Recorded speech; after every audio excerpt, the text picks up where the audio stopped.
Some people like to argue that Jon Jones took steroids or performance-enhancing drugs because he took cocaine, smoked weed, and was an alcoholic at some point in his life. Those things are mutually exclusive. Right? Let me speak from personal experience.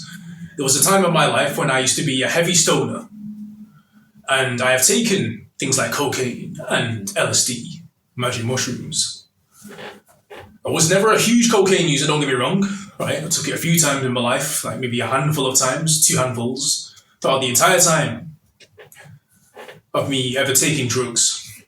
So probably a handful of times, like 2 handfuls of times, let's say. I would never ever think or dream of ever taking steroids. I used to be really into the gym before I got into MMA, weight training, calisthenics somewhat, but I was really into hitting weights, like getting as big as I possibly could. And the only time I was ever really tempted to take some sort of steroids to speed up the process was when I was like 18, 19, or something like that. And that's when I came back from my first year of uni. And one of my mates who didn't go to uni, he was skinny. Yeah, he was skinnier than me before I left. Came back after the summer break. Oh no, came back during the summer break.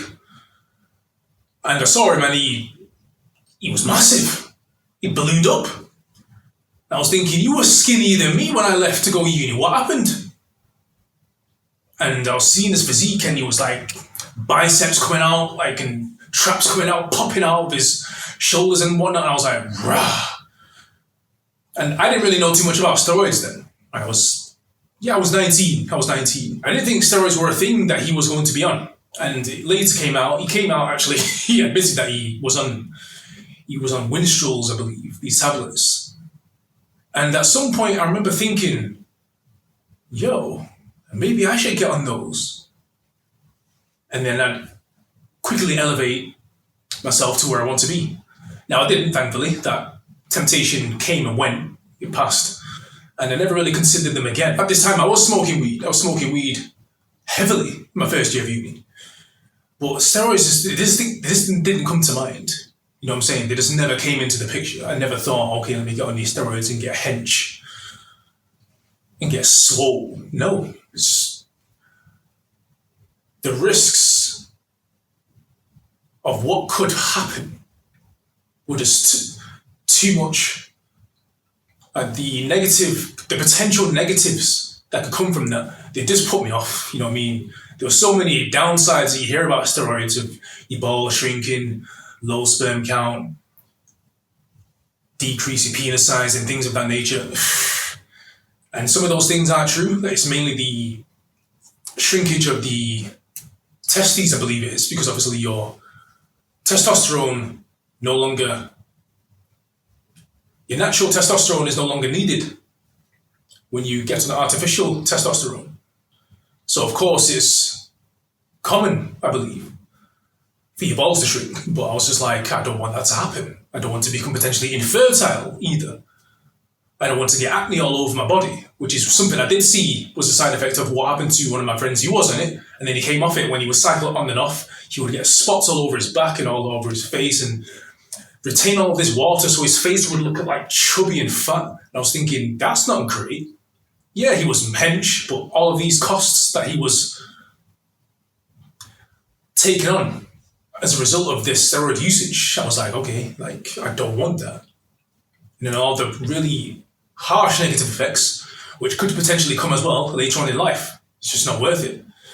So there are people like that, is what I'm trying to say, like myself. And I have friends as well who are also heavy blazers who would never touch steroids. Now, I'm not going to deny that Jon Jones has ever taken anything like that. I'm not trying to say he hasn't. But I'm trying to say the argument can't hold. I understand where people are coming from. If you're willing to smoke weed, take cocaine, do certain things which are illegal, which are also harmful to the body, why wouldn't you take something that would enhance your performance, even if it is banned in the UFC or combat sports, whatever combat sport you're doing, or whatever sport you're doing?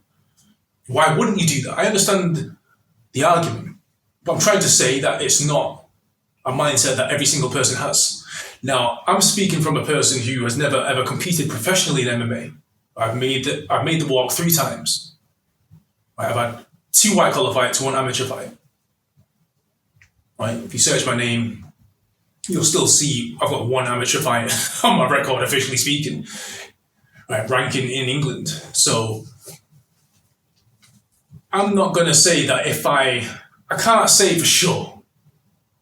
I can't say for sure that if I was to compete as a pro, which I did want to do at one point, that I would never ever consider steroids or performance-enhancing drugs, especially at the regional levels where testing isn't as prolific. But I still like to think I wouldn't. I would still like to think I wouldn't do that. I mean, I had a teammate and a friend also who was part of my gym. The first gym I ever started training at officially, Sakata MMA in Preston. He was a pro fighter. He had like 20 amateur fights, and I think he had right now he's like 10-6 or something like that. He's had a lot of pro fights. He's had a lot of fights in general, basically. But I'm pretty sure he never took steroids. But I also used to smoke weed with him. I didn't realize he smoked weed until he let onto me about 2.5 years or something like that. About a year into training, and he said something that made me realize, oh, you smoke as well. And he used to smoke weed before some of his fights, before some of his professional fights. The first fight I saw him compete at was in Liverpool, Cage Warriors. He told me he smoked 3 spliffs at the top of the car park before that fight. And he ended up winning the fight. But this is someone that never touched steroids. And I can't confirm if he actually did or not. I don't believe he did, though. Oftentimes you can tell when people in MMA are on it. You can tell by the body. Some people I heavily suspect were on it and they would never admit it. For sure. Right, it's extremely likely, I should say. I shouldn't say for sure. But there are certain people who I suspected were on it and they would never admit it. So you don't know for sure. But there were certain people who I didn't think they were on it at all. But they were very good. Right, exceptionally good, some of them. Because at the end of the day, when it comes to MMA, combat sports in general, it's not always about strength. It's usually in relation to recovery time, certain PEDs. But I just wanted to dispel that myth, because it is a myth. I understand the argument, but I just wanted to dispel that right there.